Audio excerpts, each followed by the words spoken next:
Hello stamping friends, it's Liz Holloway from Liz Holloway Design and welcome to my video tutorial on how it's made.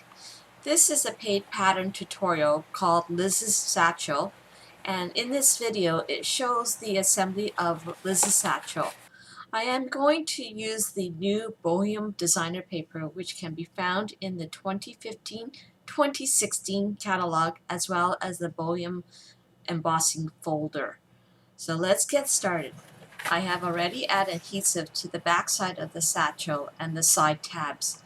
Then the next thing is that you're going to crease the first two score lines well with your bone folder and then applying glue to the designer paper, lining up at the second score line. If you have excess glue coming out of the bottom, don't worry. This will be covered up by other papers. The next step is to move the adhesive and fold the tab down. This covers the straight edge of the designer paper to prevent it from coming apart, and then once you finish, repeat on the other side.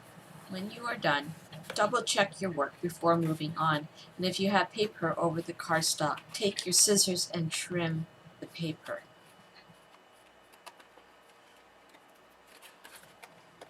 With the pocket, I decided to change the look and using the new Bohemian Embossing Folder. This piece here is double embossed, and let me show you how this is done.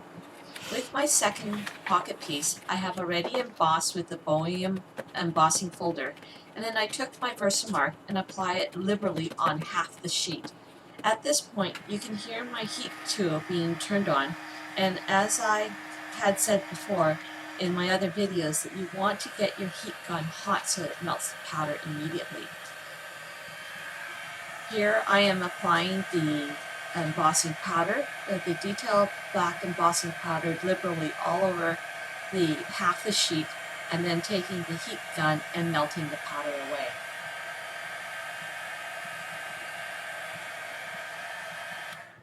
Once you heat emboss the first half, apply the Versamark on the second half and applying the embossing powder liberally, and again turn on the heat tool before to preheat the gun.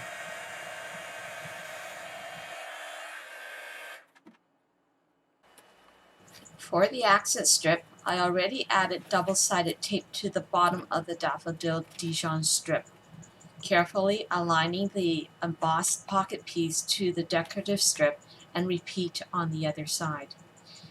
Now if the strip is too long, just trim it off with your scissors, and then the next step is adding double-sided tape to the three sides close to the edges, and repeat on the other piece. So the next step is that you want to work on your handle, and so what I have done was I have already cut my piece and added tape to the one side, and then scored it in half and then break up the fibers with the bone folder.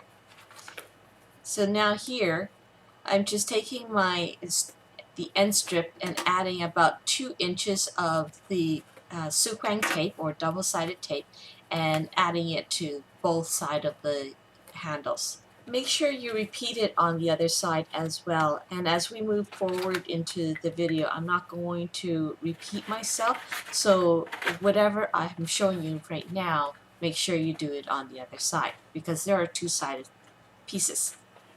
So now let's bring back our panel, and you're going to mark 3/4 inch on each end, and this is where our handle is going to be placed at. So go ahead and remove the protective sheet and then apply the handle onto the designer paper. The next step is to mark your top at 3 inch and get your prepared clasps ready. So what I have done was I already added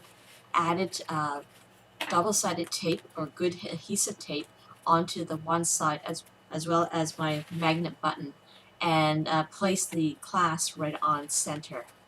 So when you are working on the other side and adding the clasp, make sure that the clasp or the magnet button attracts each other, meaning that they are attaching each other and become magnetized. So what I'm doing here is just testing it out before adhering the clasp piece on the other side. Now what I'm doing here is I am actually bending the folds down just so that when it is time to assemble all the sides together, so that the top curves to the angle of the sides. And here I am attaching the sides. They look like a chapel window, so that's the side, and we wanted to add it to the outside of the sides, and I'll tell you the reason why. This is because when you are adding the tabs in, you want to make sure that it is strong enough so that your pieces, your 3D pieces, don't come apart. And so I did it this way so that when you're adding the tabs on this outside, you're going to add another piece right on top of it so that it secures the tab in place. And then what you're going to do is attach the bottom again using the same method, applying the tabs on the outside of the box.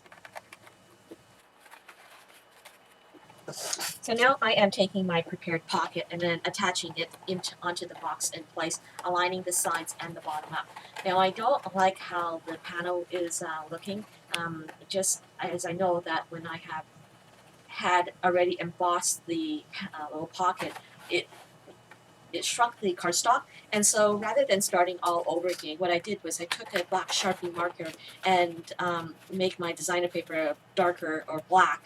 But you know, when you give it to a recipient, they're not going to know that you had colored it in, and they're not going to like really pay attention to what you just did. So I hope that helps you.